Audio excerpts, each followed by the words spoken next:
Wasatch Report, shooting straight on everything from prepping to politics. Good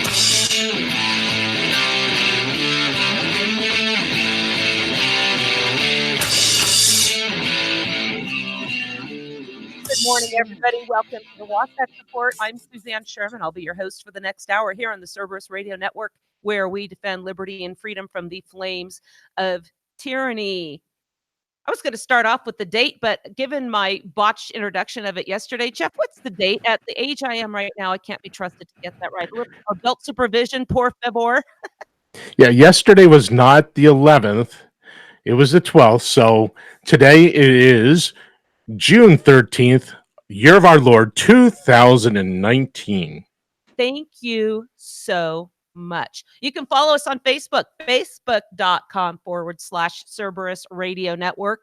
CRN is our fan page. Join the fun. Thank you for those that have recently joined.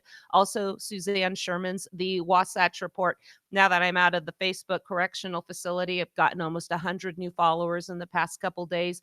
Want to thank all of you that have joined on and are following. And I hope you stick around and like what we have to say. Some of it you might not like at first, but it will certainly make you think. You know what, Jeff, in response to some comments with regards to standing for the anthem, I posted on somebody's messages a link to my article published by the 10th Amendment Center, Church of the National Government. And the response was, you know, if you go to church, you stand for the prayers. That's exactly what you do when you hear the national anthem. So we have this conflation of a national song, a political song, a patriotic song with honoring our Lord, the King of Kings. I thought that was a little bit interesting. Wanted to make it, but somebody else had said, well, because there was another person I just posted, and I'm surprised I didn't get a lot of hate responses, but I put on there, they were talking about some soccer player, some female soccer player that didn't sing the national anthem or put her hand on her heart or whatever it was. I can't remember. And I said, yeah, hey, how dare her not sing the hymn to the God of government? well, You know, it's just ridiculous. But one person said, I really have to think about this a little bit more. So I'm going to encourage people, if you get angry, if you don't like what we say right away, take a little bit of time before you go away and think about it. And maybe some of the stuff we say will start making some sense to you. And we appreciate those that are coming here with an open mind. I really like that. SoundCloud, if you can't listen live, we do have everything downloaded on SoundCloud.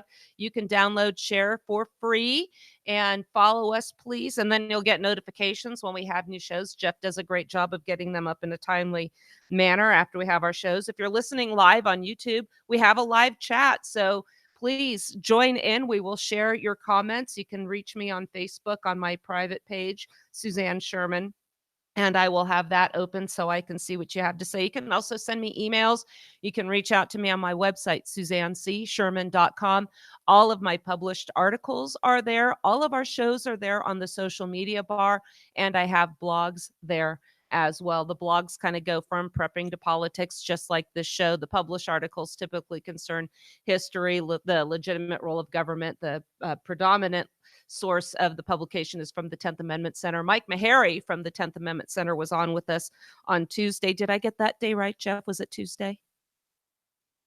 Yeah, because yesterday was Ben McClintock and Justin Spears. Yeah. Mike Meharry came on with us. It was an absolutely fantastic show. It's up on SoundCloud.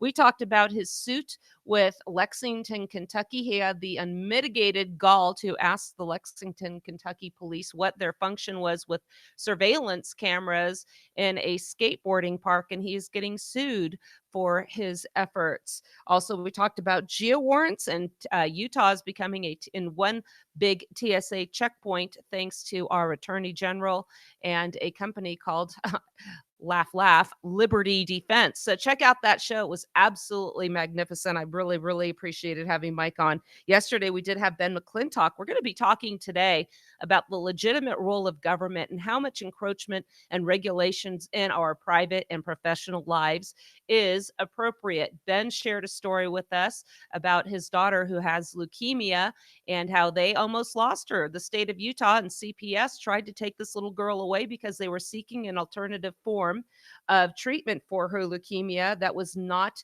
as devastating to her health. They almost accused them of not giving her medication because she was doing so well. A really amazing story. They're trying to put forth in the legislature here in Utah a patient's bill of rights, shifting the burden of proof from the parents to show they're good parents to the states that show that their intervention is absolutely necessary. And Justin Spears was on with me yesterday to discuss his articles published by FEE, Foundation for Economic Education, on the dysfunction of the education system. What are the solutions? We're going to have him back as well with a gal that wrote a book on unschooling and talk about what our suggested solutions are. Get out of the education system. It's not just decentralize it and get it away from DC. You got to get out of it altogether. So that being said, we've got an interesting bunch of topics today. Jeff and I were laughing before we got on the air. I said, "Man, this is going to be hookers, dogs, and weeds and weed." Oh my!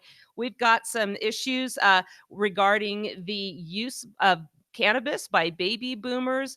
The state of Nevada is saying that prospective employers cannot test employees for whether or not they're using marijuana.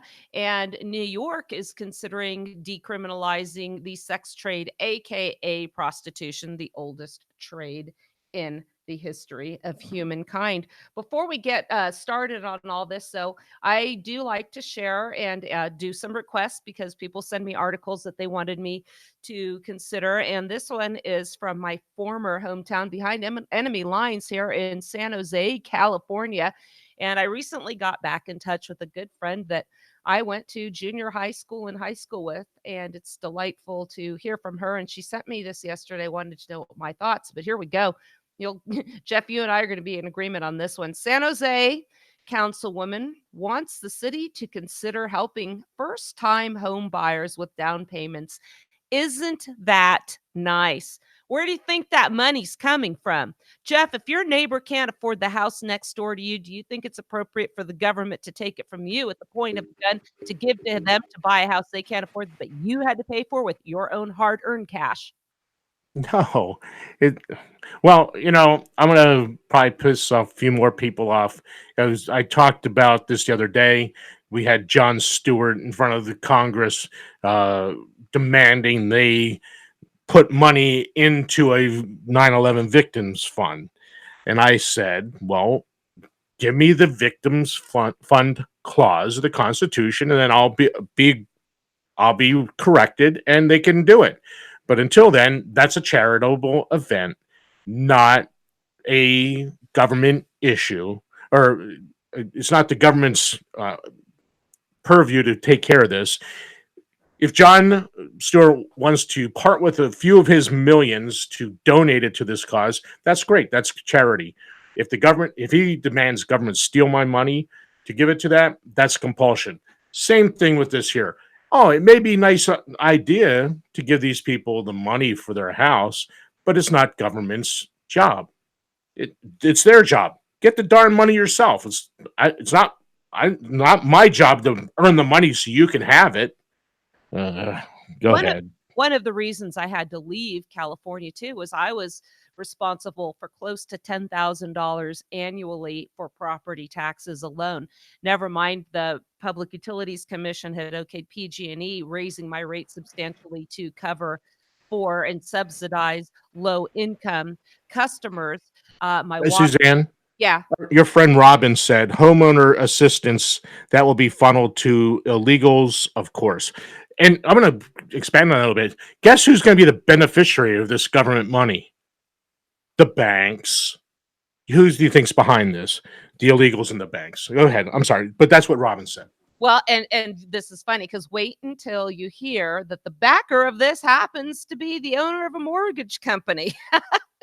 She says there are very few housing tools currently to meet the needs of these residents. That's because they're not profitable. Gee, could you imagine if the government got involved in, I don't know, subprime mortgages and maybe they're ostensibly, maybe it could be possible we'd have a housing bubble which could burst and people would be underwater in their mortgages? I don't think that could ever happen. You know me, Jeff, and my tinfoil hat. How stupid can these women be? So this gal, her last name's Foley, she wants the city to take another look at down payment assistance programs and which the city used to offer to teachers and credentialed staff, interestingly, their own kind. Let's help out for our other government employees here. So you can read this article. We'll post it up. It's from the Mercury News. But again, it's just more people in California ignoring what got them into this mess in the first place. All of their intervention, all of their programs, all of their taxes. Just do a search on LA homelessness. I saw a video of somebody driving down there. I don't recognize it anymore. And I used to live in Los Angeles. Police officers are coming down with typhus, dysentery because of the rat population and the absolute filth. People in California and San Francisco are relieving themselves in the streets in front of people eating. And Gavin Newsom has the temerity to brag about how positive their policies have become. I could not effectuate a change. I left. You can too. So we're not going to spend too much time on this, but it's Yeah, just but Suzanne, you just talked about a couple diseases that are rearing their ugly head there, and with all these rats and stuff, you might start to see the plague uh, come out of the woodwork and start killing people too. I mean, that's spread through the rats, and well, let's hope it doesn't, but it may. Yeah, it's out here. The plague never went away. It still exists. In fact, somebody died of the plague recently because they ate, I think it was uncooked, I think what they're called little martins. They're little fur-bearing critters that people trap for their fur. But it's the same thing. It hasn't gone away. We're going to see more and more of this. But again, this woman that thinks it's appropriate to help people out with their what's going to happen when they can't make the down. Okay, we're going to make your down payment for you. We're going to help you out. What happens when they can't make their payments on the houses? The lady who proposed this, who works for a mortgage company, guess who gets the house? How convenient. Anyway, we're going to move on to some of the other stuff. But Kathy, my good friend, I want to thank you for sending that and wanting to hear our take on that matter. You have any more to add to that, Jeff? No, I think we've pretty well exhausted the interest in that story. I don't know. Well, we've got some pretty hot topics today and some deep waters in which we're going to swim. So let's start by dipping our toes into something a little bit less controversial. We're going to talk about property rights and your right as a business owner to run your business the way you see fit. This is something we see happen all the time.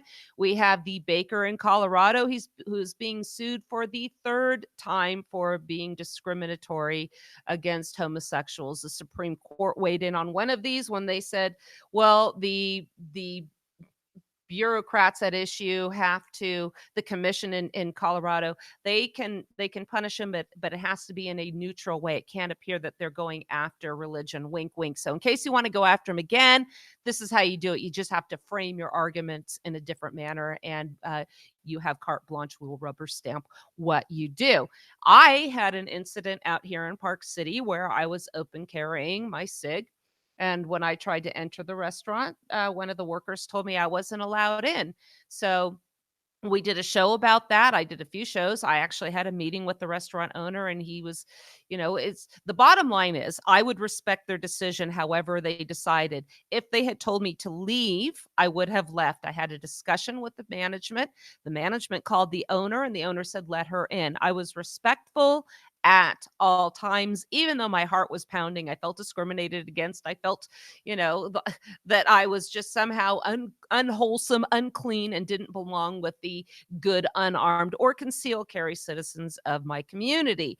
That being said, I was told I was always welcome back open carrying, and it wasn't my type of people they were worried about, and he had to consider his staff and his other customers. Fair enough. It's his business. Got to respect that. So this was actually on USA Today, a story out of Utah here, June 12th. This was published. So that would be yesterday, Jeff. Utah restaurant is under. Yes, the day that disappeared.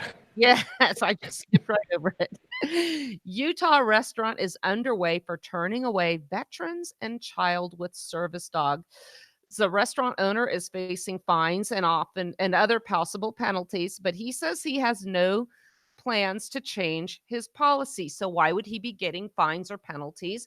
Because there is a certain law that says you cannot turn these animals away. So here, let's run with this for a moment. A restaurant in Utah is facing national, pardon my French, scrutiny after turning away several customers with service dogs on at least 2 separate occasions. On Thursday, a group of military veterans set out to eat lunch at Bombay Grill in Ogden, Utah, but claimed they were quickly kicked out because the manager wouldn't allow their dogs to occupy them inside. James Mann is the founder of Four Paws, Four Patriots of Utah. He said that when he entered the restaurant, he and his 3 friends tried to explain that the law, we're going to see which law, that protects those requiring service dogs from being discriminated against, the manager remained firm in his anti-dog position.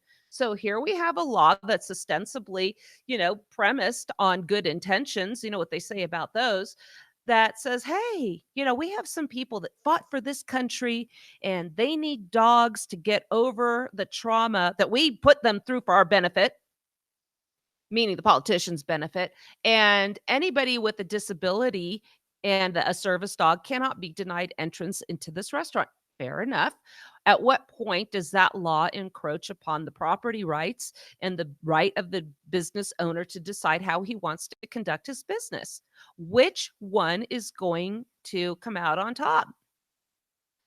He stated that if anyone tried to say that he had to service by law, he would just close his business. There was a video that was posted of the encounter, and Mann told Today that he started recording the interaction when he heard the manager telling his friend that he couldn't bring her dog inside. Now, they already knew from what I'm getting from this article that this place was unfriendly to dogs. So they showed up, I think, 4 or 5 dogs to go sit down inside a restaurant. These are all big dogs. I've never been asked to leave anywhere because of my dog, Mann said. It was really embarrassing to be discriminated against this way. I agree. I felt the same way when I was told you cannot come into our restaurant. I was dressed nicely. I didn't have Molin Labe and all that, stuff on my, and a MAGA hat trying to just make a message with my gun. I dare you to kick me out. No, I was very discreet and very polite. And no, you can't come in here. It worked out positively. But let me get back to this story. So the video, and we'll post this, it's on my website. I'm sorry, it's on my Facebook page. It's also on my news page. We'll put it up on the CRN pages as well, but you can see all of them. The 4 friends are sitting at the table in the restaurant. The manager explains they can't stay. The dogs are all wearing service vests and were laying quietly under tables and chairs. Now, before anybody accuses me of being anti-veteran, anti-dog, I love both. I have no problem with eating with animals. I do it here all the time. At first, the manager stated he doesn't care about the law and he could refuse service to anyone. He just didn't care. He said it's his prerogative and he doesn't want dogs in his restaurant, Mann said. Later, the manager tells the group that the restaurant wasn't open, but invited them to dine outside on the sidewalk. Mann said there was no designated dining area outside and that it was too hot. So the group eventually just left, as I was prepared to do in Park City, because I'm an adult and I respect the property rights of the owners of the establishment. So Mann says we suffer from PTSD, anxiety, depression. The dogs have helped us get out and feel confident going out and socializing. This experience was disheartening. We love our service dogs. They're like family. If we didn't have to suffer from these things, we'd choose that. Mann said it's embarrassing. It's hurtful when we're told we can't go somewhere when we know we are allowed to. So the manager of the Bombay Grill identified himself over the phone and said that while he's just never had problems with dogs in the past, he just doesn't like them. Okay. I care for other people dining at the restaurant. He says, I don't want the dogs to attack. Well, that's kind of like the people at the restaurant in Park City. They might be afraid that I'm going to start shooting. I've had people say, I don't like open carry because if I bump into somebody in Starbucks, I don't want to get shot. And I said, name one time that's ever happened to you. Name one time. But the fear is there, and the owner of the establishment has the authority to decide whether or not he wants to look after his customers. Whole Foods, I shop there frequently, even though I don't like their anti firearm policy. So let me get back to the article. And he says again, he doesn't want the dogs to attack, just like saying, I don't want that gun to go off. But again, dogs have their own brains. They're not inanimate objects like firearms. So he explained that he's aware of the laws regarding service animals, but if anyone wants to dine in his restaurant with his or her service dogs, he will require them to sign paperwork first. If someone else, like another customer, complains about the dogs will have to leave. And this was what I was told also when I was going to go in the restaurant. Well, if somebody complains, you're going to have to leave. And I said, I will not come into your restaurant under those terms. I do not accept that. If somebody else is afraid and I'm not doing anything, that's their problem, not mine. They agreed to that. They could have said, no, we don't accept that. You have to leave. I would have been gone. End of story. So this isn't the first time somebody's complained about being denied service at the Bombay Grill because of a service dog. A local couple with their 5-year-old son and his service dog reportedly experienced a similar situation when they tried to eat at the Indian eatery last month.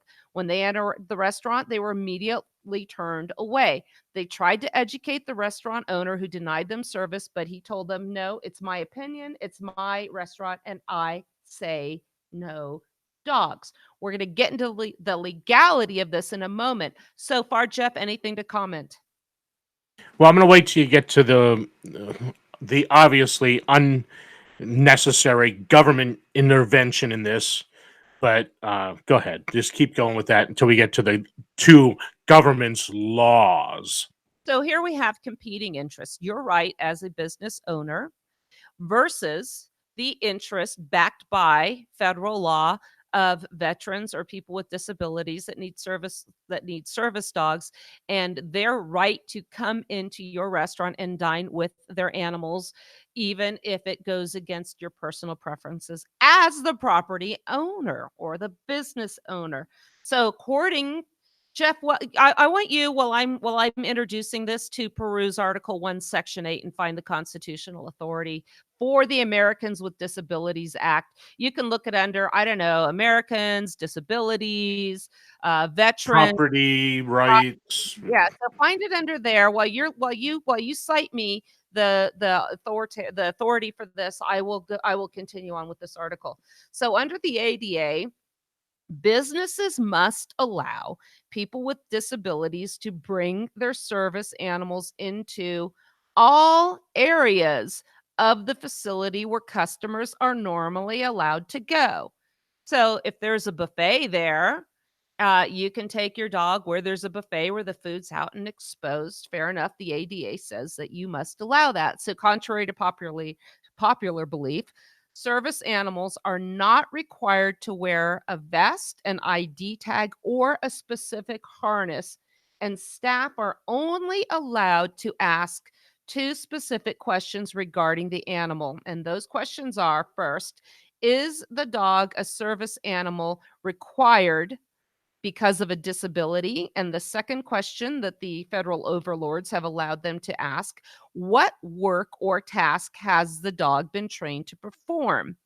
The staff are not allowed to request any documentation for the dog, require that the dog demonstrate its task, or inquire about the nature of the person's disability. So, in the case of restaurants or other establishments that prepare or sell food, even if the state or local health code prohibits animals, service animals are an exception and must be allowed inside. Additionally, someone stating that they have allergies or a fear of animals is not a valid reason to refuse service. So you could be in a restaurant minding your own business, and somebody can sit right next to you with one of these service dogs, and you can lose the ability to sit there and breathe comfortably. You're going to have stuff running out your nose, your eyes are going to water, and you're going to have to leave because the feds say so. Or you're just going to have to suck it up and deal with being miserable.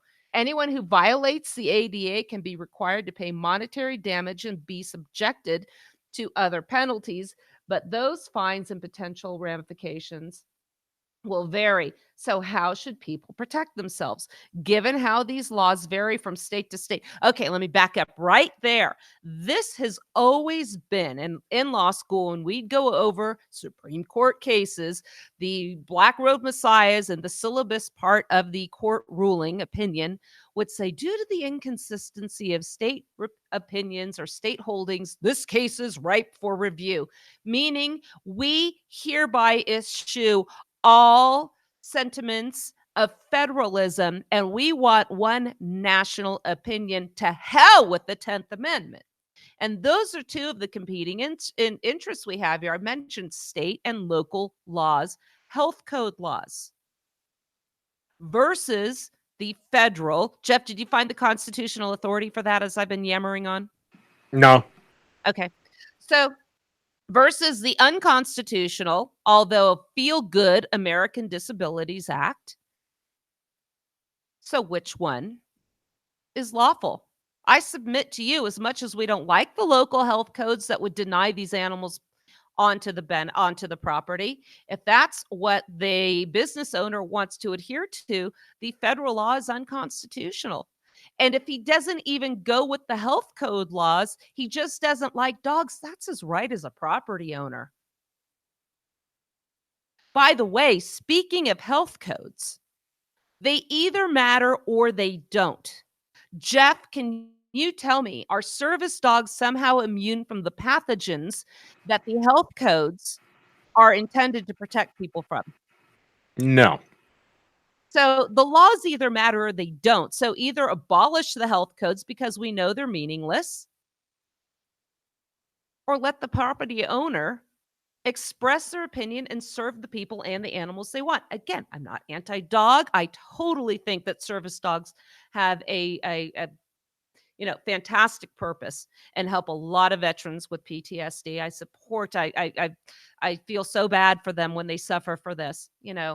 So they ask here, how should people protect themselves? I'm also going to go into some of the commentary that we're getting. I'm seeing some really great commentary here on my Facebook page. Given how widely, again, these laws vary from state to state, consequences for businesses in violation of the law may not be that severe. If the business is found to be in violation, any fines the government collect do not go to the person discriminated against. How convenient is that? These fines don't go to the injured party. They always go to the government. According to the ADA, individuals who have been illegally denied access or service because they use service animals may file a complaint with the U.S. Department of Justice. Individuals have the right to file a private lawsuit in federal court charging the entity with discrimination under the ADA. So this poor guy can be dragged into federal court and his life ruined. If you are not okay with this Christian baker being sued repeatedly, the bakers, where were they, in Oregon? Financial ruin. If you are not okay with that, you should not be okay with this. We have to be intellectually consistent. This gentleman should not be compelled to provide service to anybody. There are many restaurants in Ogden, Utah.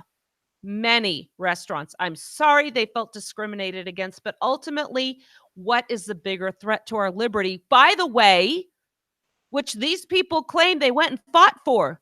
How can you claim that you're going to fight for our freedom over there so we can be free over here and then demand somebody against their personal wishes serve you?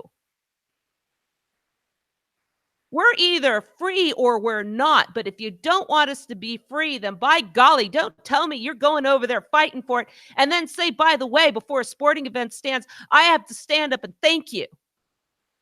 We are free or we are not. Comments, Jeff? Yeah. So I held off earlier because I wanted to get to the legal part because, number one, again, you said it eloquently. There is no constitutional authority for the ADA. The government has no authority to pass this to compel people to do something on their property. It's not there. I would argue that the states don't even have that authority over their property. If they want to have a rule against dogs being on their property, it's their property, their rules, and go somewhere else, Steve, if you don't like it. I suspect that these 5 guys or guys and women or whatever they were that went in there with their dogs, you will shortly see that they'll be suing this guy in court for monetary damages. This was all planned on their part to get money. And I don't care if they're veterans or not, that's what this is about. Furthermore, either we own our property or government owns our property. Either we own our bodies or government owns our bodies. It's the same thing. It's property. And my body is my rights. It's nothing. The government has no control over my body. And we're going to get to that in a little while. I'm Yeah, sure. we are. I'm going to share some of the comments, and one of these is from a gentleman named Mike who has a service dog, and he's had this happen before. He says businesses cannot deny services as long as your dog is behaving. If a business is being confrontational about the animal, then leave. Better to file a complaint than have an incident. I disagree with him. Leave and go to another restaurant. And people, Now, we were talking about this before. If he doesn't want to have dogs, service dogs in there, that's fine. Go patronize another restaurant. And like you said, Ogden, Utah has dozens of other options. And the market will put him out of business if people agree. yeah. Otherwise, no, government needs not to be involved. This isn't a situation where people need to be saying there ought to be a law. No, there are too many laws. It's his property. He can do what he wants, go somewhere else. And he will either go out of business or he will thrive. Yeah, and I was told also with my open carry issues, somebody said, "Hey, it's their business; they can do what they want." And I said, I wholeheartedly agree, but it's not really true. They can do whatever they want. And I had a conversation. I was invited to lunch there. I had a wonderful meal with the owner of the restaurant, one of the partners, and I said, it's not simply your business and you can do whatever you want. Unfortunately, I said, try letting people smoke at your bar, and he just laughed. He knew he'd be shut down. Try selling alcohol to somebody under 21, maybe somebody that's 19. They can go and die for you over in some, for godforsaken place across the planet. But a 19-year-old can't sit at a bar and drink a beer. So you can't really do what you want. And is that okay? I think a property owner should allow people to smoke in their establishment if they want to.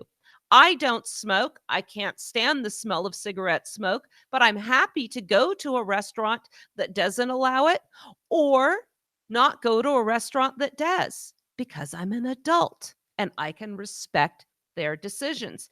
Somebody else said, Mike also said, I'm so sick of seeing disabled people trying to live a better life with the help of a service dog. Oh, he's quoting somebody said this. Somebody said here, I'm sick of seeing dogs and eating. If you go to Lowe's, you'd think you're in a dog shelter. I know they're everywhere. I was sharing a story, I think, with you before we went on the air, Jeff. A guy was walking through the produce section of Walmart with this massive German Shepherd. I don't hate German Shepherds. In fact, they're my second favorite dog after Labradors. This dog, the owner was completely clueless. The dog was crapping all the way down the aisle in the produce section. People were stepping in it, people were slipping in it, and somebody else had to clean up the dog's mess. And this is what my friend Tex says. I was in Walmart. All funny things happen in Walmart. And saw this. The dog was wearing nothing, but had identified as a service dog. There was another woman whom I know was shopping with her bulldog in the cart. I know damn well she doesn't need a service dog. I sat out the manager, and the floor gal got pretty lippy, so I got loud. Then the manager came over. When I asked why this crap was going on, he said they would not ask about the service dog status, and the policy was to let them shop, even in the produce section. Yeah. The service dog is a bunch of horse poop. Yes, there are probably a few who benefit from a service animal, but people wanting to take their fur babies with them everywhere they go is BS. I left my full shopping cart right there by the manager and told them I would no longer be buying my groceries there. And you see this with the people with their dogs sitting in these carts with where you put your kids. And again, if you want to do that, fine. I wipe down these carts, and I always wipe them down before I put my kids in there. But I'm kind of digressing. If Walmart wants to let them in and have that policy, that's up to them. So Ultimately, I think that this guy is being singled out. I think the ADA is unconstitutional. These were matters that were left for the states to decide. The states have local zoning ordinances. These dogs are exempt from them because federal law, again, according to Article 6 Supremacy Clause, for these laws to be constitutional and supreme, they have to be in conformance to the Constitution. These laws violate the 10th Amendment.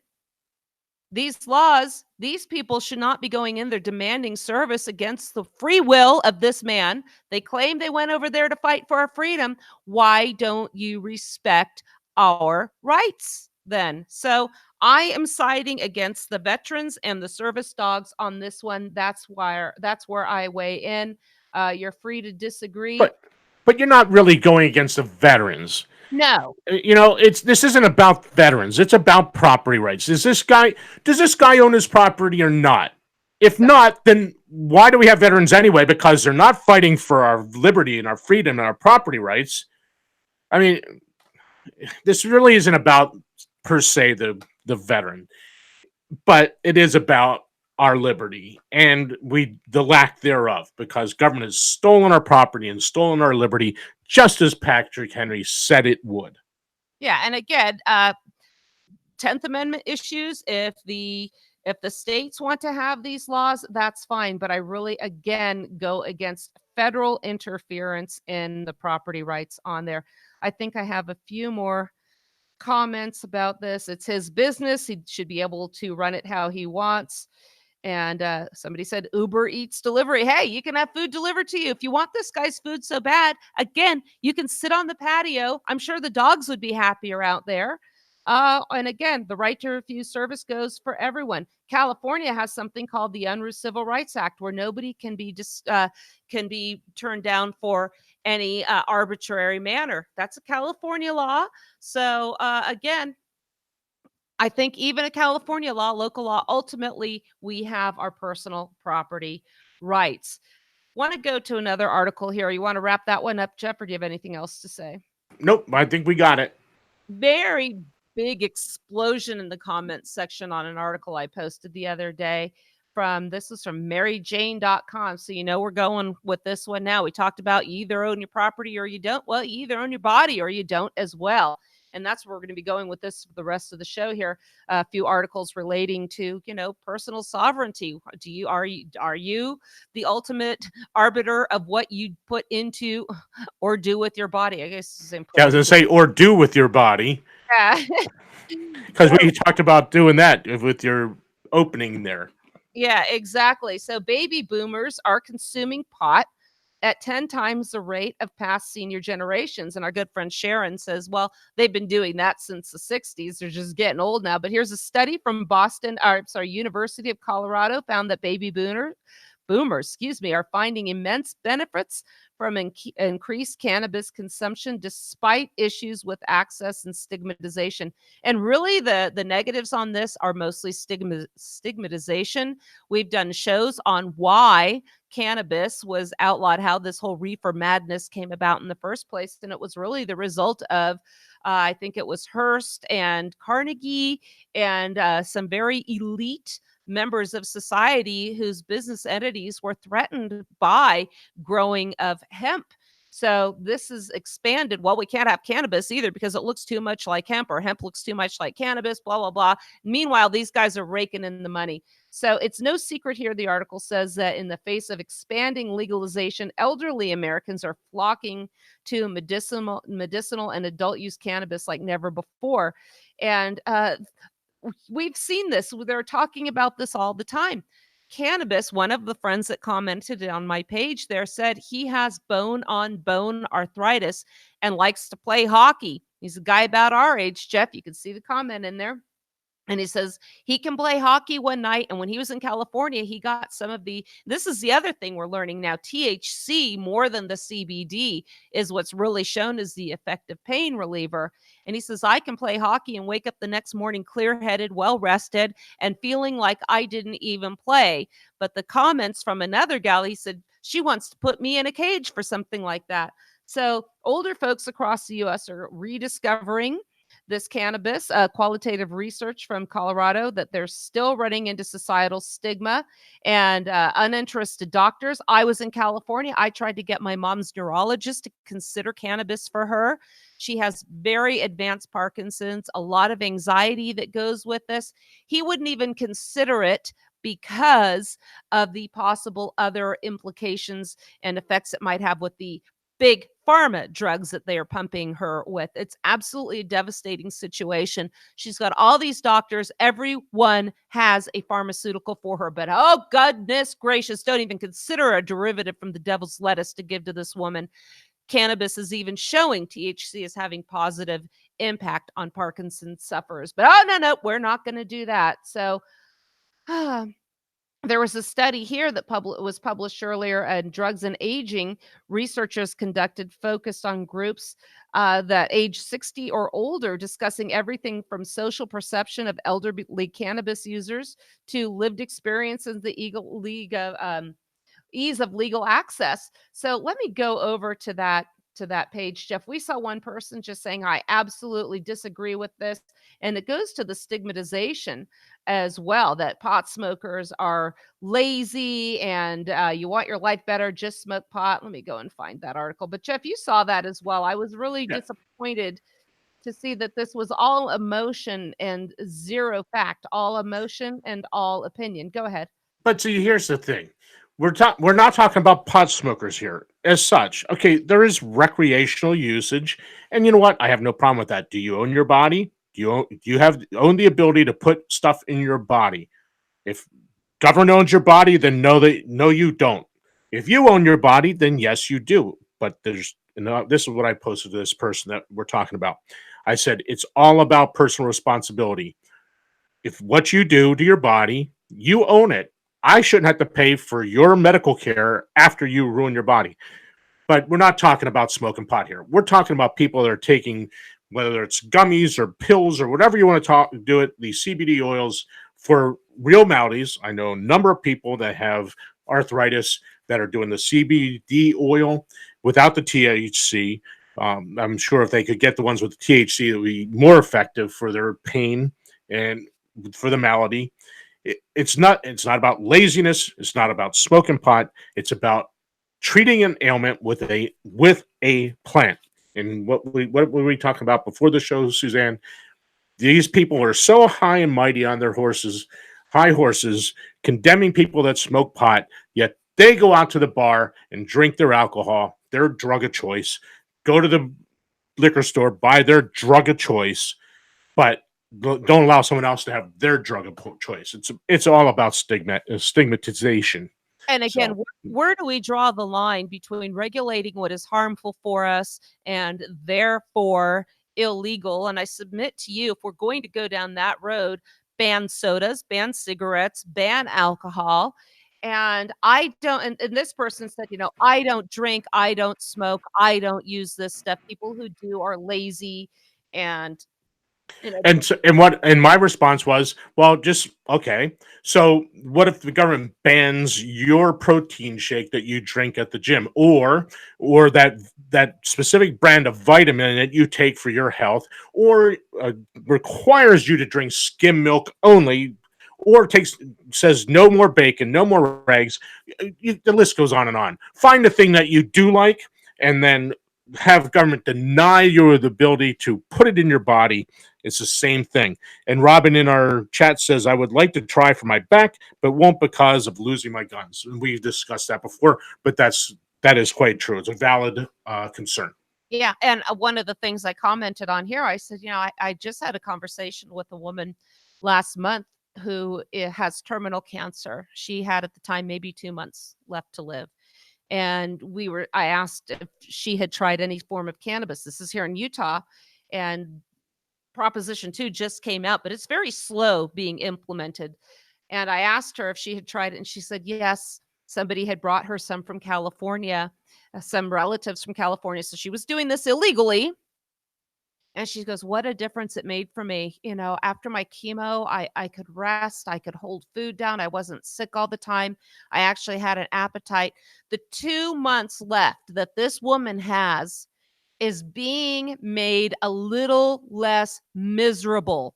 But people like you, people like this gal on my page, and people in the state of Utah want to put her in a cage for trying to ease the suffering in the short time she has left. Shame on these people. Absolutely disgusting.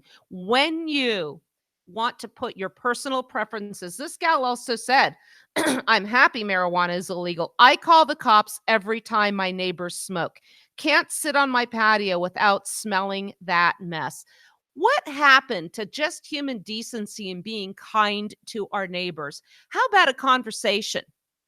How about just having a conversation? You put your neighbors in a cage. You want your neighbors to go in a cage because you don't like the smell of something.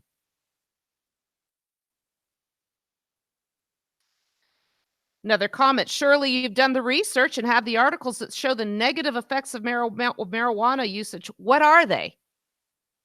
What are they? Has anybody OD'd from marijuana? No, we don't see people. Oh, yeah, maybe they go to sleep, but we don't see people dying like we do and suffering from the opioid addiction that we have. So, again, you either own your body or you're not. I am not calling for national quote legalization.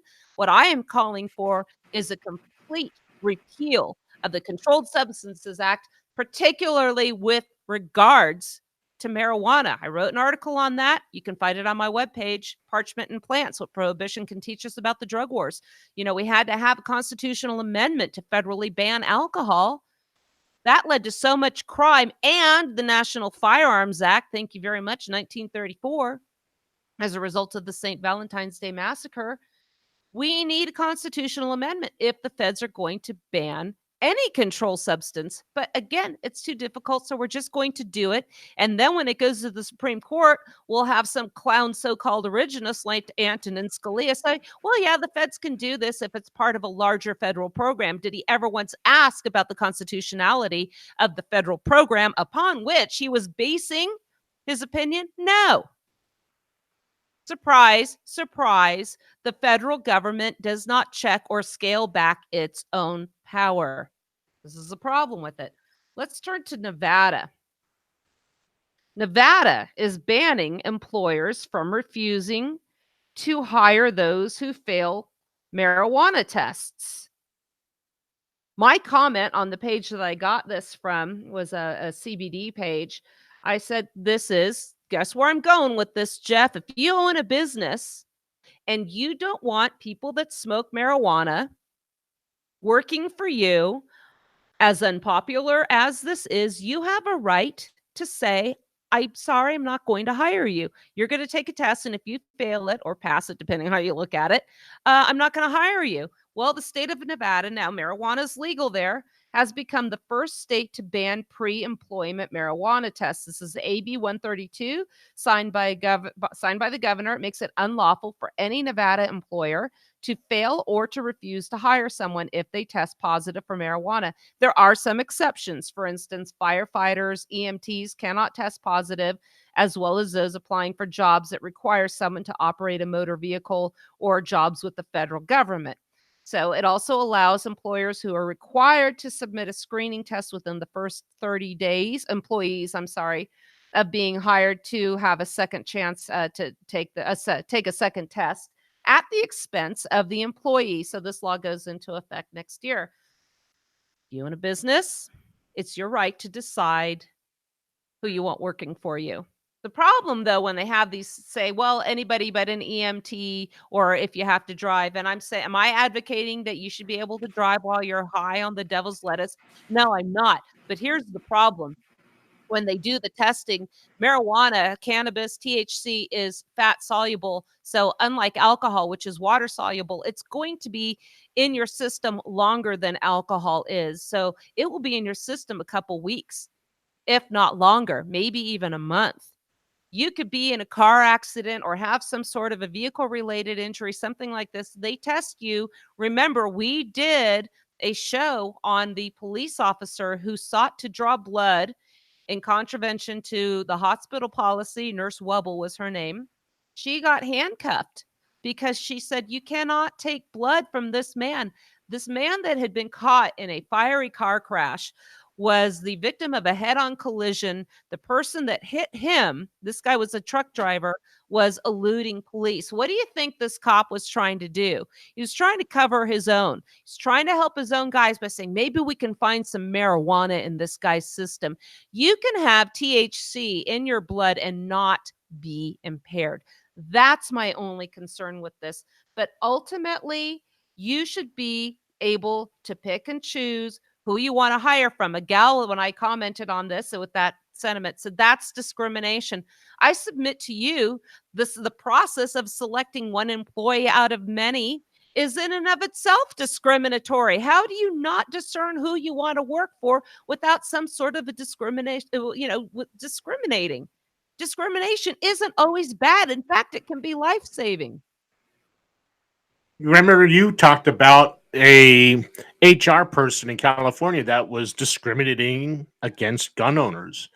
And is that discrimination, or is that their right to choose who they want to work there? Again, it's property rights.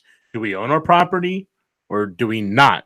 Do we have the ability to manage our businesses and our property, or does government have the right to tell us who we have to hire, how we hire them, when we hire them, how much we pay them? Which, well, obviously, that's what we do because we have minimum wage, we have hiring practices, we have, you name the law that's been made. There ought to be a law. There ought to be a law. Yep. And the other thing, this going back to this gal, she worked for a tech company. So I don't know, excuse me, if her employer was aware of her policy, but it wasn't really gun owners per se, it was hunters. If anybody put on their resume that they were a hunter, it would go right into the circular file. Forget how otherwise qualified this person may be. Her employer, the person who paid her bills, gave her the money to pay her bills, pay her rent, feed her dog, did so under the assumption that she would keep their best interests in mind and not put her personal preferences in place for that. Now, if her supervisors, the company owners, were okay with this, then that's fine. They said, we don't want hunters working for us. Hunters aren't really a very sympathetic victim in California. So obviously, but I think she worked for a large company that was probably publicly held. So she was just doing this on her own. So anyway, that's kind of my thought on here. You should be able to hire whom you want. And the state, although I am very much pro cannabis, but that does not mean that if I were a cannabis user, could demand that somebody hire me if they're against it. I guarantee if this gal had a business that was commenting on this page and I wanted to work for her, she would say, oh, no. And that's her right. But it's funny because, some people think that their opinions over certain moral issues are superior to others just because, even in the face of the evidence that this isn't even harmful. You don't like the smell? Well, clearly the only solution is call the police. Don't go over there and talk to your neighbor, whatever you do. Let's go to New York. Some interesting. I think they forgot about the state of Nevada because the headline here says that New York could be the first state to decriminalize sex work. Isn't prostitution legal in Nevada? That's what I think is the case here. Yes, it is. There's numerous brothels in the state of Nevada. You know what And I want? I'm not speaking from experience. I've been to Nevada, but never been in any of those places where there's brothels. I can honestly say that. Well, thank you for that disclaimer, Jeff. But here's one federal law I would like. I want a federal ban on prostitution because right away we could arrest 535 politicians in DC right off the bat. So anyway, I digress. So here we go. Lawmakers are unveiling a first in the nation bill to nix laws banning prostitutions, except in cases involving minors or human trafficking. So I put this up on my page and I asked, well, what say you? And obviously we have all of these comments. I think I did a screen capture on one of them, but I have for you. But, the comments all go to whether or not This is an honorable profession. Here's what one person said: I'm not sure what's worse, the decision to decriminalize prostitution or the comments below condoning it. So, what do you do about what do you think? If you surveyed young girls about what they wanted to be when they grow up, how many do you think they would say they wanted to be a hooker? Well, does that matter? I mean, is that the premise upon which we want to ban prostitution because it's not the ultimate goal of young girls to be? This decriminalization isn't about freedom. It's about the exploitation of desperate women, women who come from poverty and who can find no other way to survive. Well, clearly, then, if they can find no other way to survive, it's better to put them in a cage. It's better to lock them in to a system of welfare. What's more degrading for a woman? And again, do I advocate prostitution? No. Do I advocate the right for consenting as adults to engage in an exchange of money for a service provided they are hurting no one else? Yeah, I actually do. I think that's absolutely okay. So what would be more degrading for a woman to be able to have a gentleman say to her, "Hey, let's go to a nice place and for 500 bucks or whatever, we're going to spend some time together." What's more degrading? A woman doing that in a safe place because now you can get it off the streets? Or is it more degrading for her to be on welfare and scrub toilets for a living? By the way, these acts are performed, if not in their completion, at least in effect, on television and in movies all the time. And they get paid very well for it. But once again, we start legislating morality. Well, this isn't a victimless crime, I've heard. Families are hurt. This is the excuse we see also for justifying the drug wars. Families are hurt. Society is hurt. Society's only hurt because we have so many laws that actually subsidize vices. Look what happened. I remember during the debates for the ACA, the Not So Affordable Care Act. Well, we have people here that aren't getting treatment for drug addiction. Too bad. Why do I have to pay for somebody else's bad choices? Why are we putting people in cages when, as consulting adults, they can engage in this behavior and harm no one but possibly themselves? Then we hear, well, that's fine, but they have to license and tax it and get checks for these girls. Why? Let the buyer beware. If you're engaging in this activity, it's up to you to protect yourself. Thoughts, Jeff? Nope, it's just going back to who owns your body.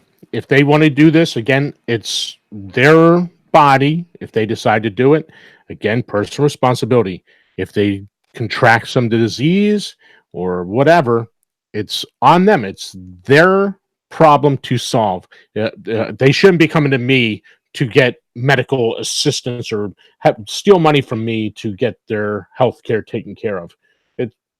That's And liberty. That's freedom.